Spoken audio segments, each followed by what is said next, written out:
এনসিপির আহ্বায়ক নাহিদ ইসলাম বলেছেন, প্রথম সংসদ অধিবেশনে প্রথম কাজ হবে রাষ্ট্রপতি শাহাবুদ্দিন চুপ্পুকে অভিশংসনের পদক্ষেপ নেওয়া। অভিশংসনের পর তাকে গ্রেফতারের দাবিও জানিয়েছেন নাহিদ ইসলাম।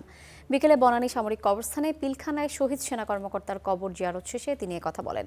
তিনি আরও বলেন, সেনাবাহিনীকে দুর্বল করা এবং ফ্যাসিবাদ কায়েমের জন্য বিডিআর হত্যাকাণ্ডের নীল নকশা চালায় আওয়ামী লীগ। নাহিদ ইসলাম বলেছেন, বর্তমান রাষ্ট্রপতির নীরব ভূমিকা এবং নিষ্ক্রিয়তার কারণে জুলাই হত্যাকাণ্ড হয়েছে। এই গণহত্যার দায়ে তিনিও অভিযুক্ত। রাজনৈতিক দলগুলো ঐক্যমতে আসতে পারায় রাষ্ট্রপতি পরিবর্তন হয়নি। এখন দলগুলোর উচিত সংসদে তাকে অভিশংসন করে বিচারের আওতায় আনা।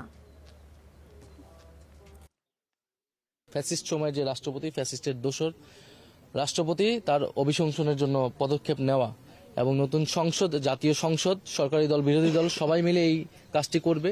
সেই সময় রাষ্ট্রের স্থিতিশীলতা, সাংবিধানিক শূন্যতা, অনেক কিছুর কথা বলে রাষ্ট্রপতিকে রেখে দেওয়া হয়েছে। এখন নতুন সরকার এসেছে, নতুন সংসদ তৈরি হয়েছে। তা আমরা মনে করি যে এই রাষ্ট্রপতির এখন চলে যাওয়াটা কেবলই সময়ের ব্যাপার। আমরা সবাই সেই সময়ের অপেক্ষা আছি।